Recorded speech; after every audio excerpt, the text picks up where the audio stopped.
குரங்குகளை விட மோசம், இந்தியாவிடம் பாகிஸ்தான் தோல்வி. கோபத்தில் கொந்தளித்த பாகிஸ்தான் வீரர்.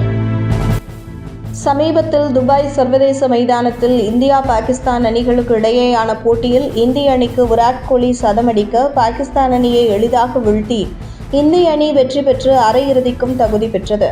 சமீப காலத்தில் மட்டுமே பாகிஸ்தான் அணிக்கு பயிற்சியாளர்கள் மற்றும் தேர்வு குழுவினர் மேலும் வீரர்கள் என நிறைய சீர்திருத்தங்கள் செய்யப்பட்டிருக்கிறது. இடையில் பாகிஸ்தான் ஃபீல்டிங்கை மேம்படுத்துவதற்காக பல்வேறு புதிய முயற்சிகள் செய்யப்பட்டு வந்தது.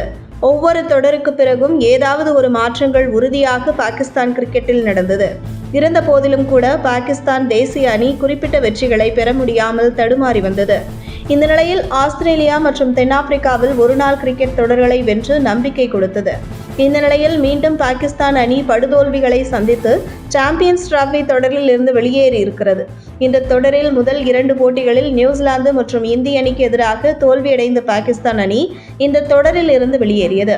இந்த நிலையில் பாகிஸ்தான் இப்படி இந்த தொடரின் ஆரம்பத்திலேயே வெளியேறியுள்ளதால் இனிவரும் போட்டிகளை காண ரசிகர்கள் விரும்பி மைதானத்திற்கு செல்ல மாட்டார்கள் என்று கூறப்படுகிறது.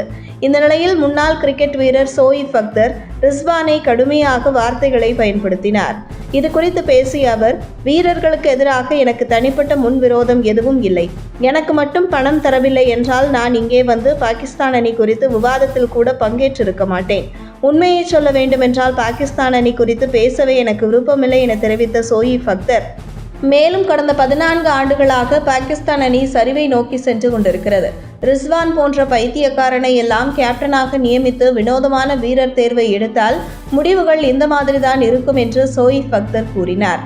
இந்த நிலையில் பாகிஸ்தான் அணியின் முன்னாள் வீரர் வாசிம் அக்ரம் ஒட்டுமொத்தமாக பாகிஸ்தான் அணியை மாற்றியமைக்க வேண்டும் எனவும் அணிக்கு இளம் வீரர்களை கொண்டு வர வேண்டும் எனவும் கடுமையான முறையில் விமர்சனம் செய்திருந்தார்.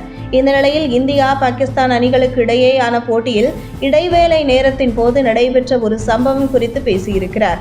வாசிம் அக்ரம் மேலும் கூறுகையில், இந்தியா பாகிஸ்தான் அணிகளுக்கு இடையேயான போட்டியின் போது 2வது ட்ரிங்க்ஸ் பிரேக்கின் போது ஒரு தட்டு நிறைய வாழைப்பழங்கள் களத்தில் இருந்த பாகிஸ்தான் வீரர்களுக்கு கொண்டு வரப்பட்டது. உண்மையில் குரங்குகள் கூட இவ்வளவு வாழைப்பழத்தை திங்காது.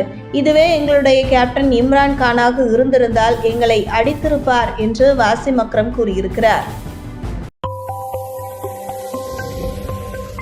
உங்கள் தின சேவல்.